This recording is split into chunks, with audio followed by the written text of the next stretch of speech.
Hey guys, welcome back to my channel. I am Danielle, aka Stitcherista, here on YouTube. Today is Wednesday, July 27th, and I did no stitching yesterday. Yeah, I was just I worked until about 5:30, and my stepdaughter came over for dinner, so there was no, I mean, even if she wasn't here, if I would have gotten done at 5:30, we would be starting dinner. And I was just tired of bedtime, so I didn't do anything. So nothing to show you on that front. So Terry's husband is getting surgery today, so well wishes that all works out. He comes through fine. She put up a retreat video yesterday, and I haven't watched it yet. I might try to watch it tonight. If my job ends somewhat early, see, I don't mind, like, you know, the normal hours until 5:30, but it is nice sometimes when I can get done work at like 1 or 2 and have a little bit of time before Bill gets home to like stitch or, you know, watch a video or something. One thing I'm going to try to do, I don't even want to say like try, like it's just something I want to aim towards. I want to try to aim towards eating a more anti-inflammatory diet. So I looked it up yesterday, right? Like, what exactly is it? It's salmon, tuna, some fruits like cherry, strawberries, the dark fruits like the berries, cherries, strawberries, blueberries, raspberries. Really, I would think any fruit, because even though fruit has carbs, fruit is good for you. Of course, vegetables, nuts and seeds. Yeah, it's I only say that because when I really did low carb, like not how I've been doing it, because carbs have creeped back in where I've had like rice crackers and things like that. There was a point where I did it where I had not even low carb bread, no bread. And you know, at the retreat, I did not eat well. I had donuts 2 days in a row, nachos, Chinese. I mean, and my body, I could tell the difference. Like, I feel like I can feel like I have less inflammation in my body when I eat lower carb, when I don't eat all that stuff. So I'm even aiming to not have any low carb bread, because we usually have like the 647 muffins and bread and stuff like that and tortillas. I'm going to see how I feel. I think I'm going to feel better. What's nice is the creamer that I use is almond creamer, so it's non-dairy. Sugar is also a big inflammatory thing. So, and they even say artificial sweeteners. So I don't know if I'll be able to drink my like Bang energy drinks. I drank water yesterday. I didn't drink anything but like 1 cup of coffee and then water. But what's nice is like I said, my creamer is almond creamer, and it has a little bit of sugar in it, but I only put 1 tablespoon in it. But I'm thinking about getting half and half. I don't know. But one thing I do want to get, I would love to start making some smoothies here. And I need to look up some recipes, and Bill said he would even like some smoothies. So when we go to Costco, and I don't know if we're going to go this weekend, but we are going to see if they have like a smoothie thingy, a machine. I have a blender. I don't want the big giant blender. I want something compact. I know you can get like the NutriBullet and all that kind of stuff. I want to look at it. I want to see it. So we're going to try, because I know even at Costco, they have like packs of, they have a big bag of like frozen fruit, or they even have like, I know there are things out there, I saw it in someone's video, where you can buy like the pack of stuff already mixed up and you put it in and make a smoothie. And Bill was like, well, most people put like Greek yogurt or something in the smoothie. I have the Too Good yogurt, which is only 2 grams of sugar, so it doesn't really have very much a sugary taste. I could put that in it. I think it would taste really good. So would love to have some smoothies. Even going into the more winter months, you know. And I feel like at Costco, whatever pack I saw, It also had like kale and stuff in it, and you can't taste it when you make it into a smoothie. And whenever I think of smoothies, I think of that documentary called Fat, Sick, and Nearly Dead, where the guy didn't eat any food for like a year. He just made like smoothies. Not that I want to go to that extreme, but I really think I need to be much more conscious and at a retreat, because the next one, I mean, we go on vacation, Bill and I, the first week of September. I'm just going to have to be careful, right? But I love my chocolate milkshake from the Alaska stand. See, that's the thing. But yeah, I came home from New Jersey and I did something to my back. I don't know what I did. I think maybe sitting in those chairs down there. Those chairs are not conducive to sitting for your back all day.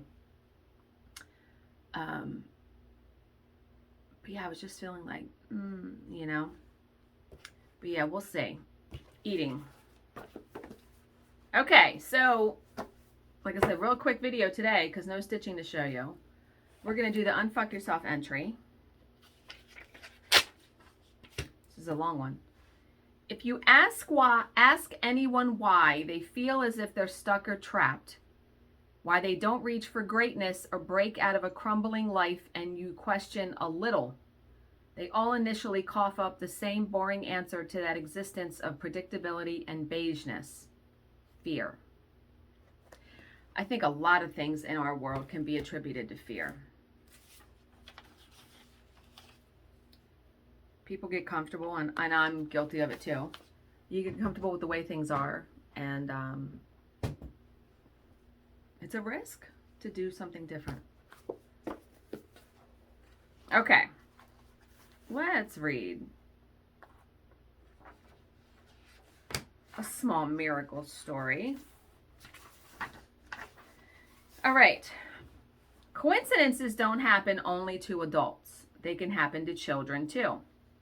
Just recently, my 9-year-old son reported the following story to me in a tone filled with awe at the marvels and mysteries of the universe.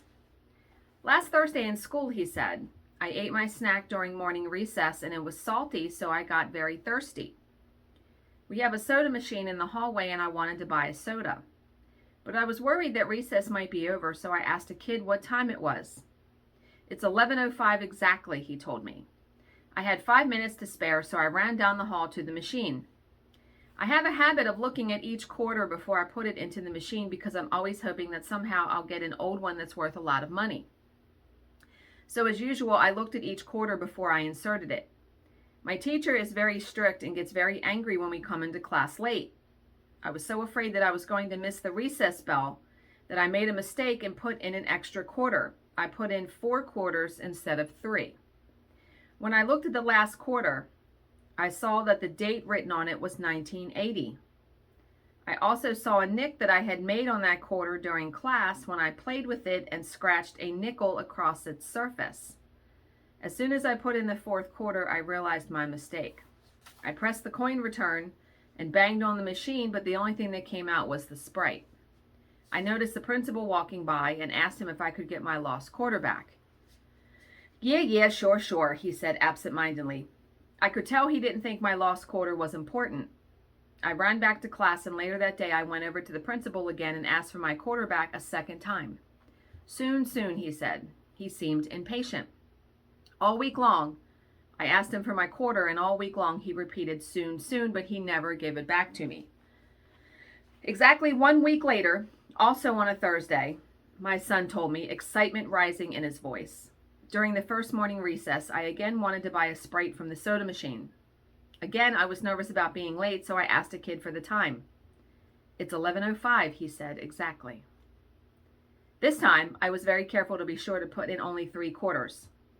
I put in the 3 quarters and out came a Sprite.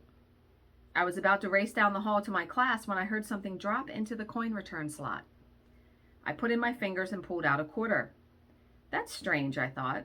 So I looked at the quarter closely. It was dated 1980, and it had a nick on it. It was my quarter, the exact same quarter I had lost the week before in the machine, at the exact same time, on the exact same day of the week. Can you imagine that? So what do you think all of this means? I asked my son, curious to hear his interpretation. Hey, Mom, he said with a wide grin, this lesson's easy to figure out. Really? I said, bemused. And what exactly is the lesson here? When it's coming to you, it's coming to you, he yelled exuberantly, triumph glinting in his eyes. So this was by Yitta. This was by the woman that wrote the book. So what a great story, though. I think her son also, I think what's important is your thoughts and your attitude about it. If I feel like he had a good attitude about getting the quarterback. So her comment, what a blessing for my son that through the coincidence he fortuitously learned that justice is indeed served in this world. Obviously, losing a quarter is not a major tragedy, but still he might have come away from the experience a bit soured on the universe's sense of fair play. Perhaps on a small scale, this experience might have given rise to a child's speculation that God cheats little kids. But given the startling symmetry between the two events, he came away with the perception that just the opposite holds true. What a great story. That's just fantastic.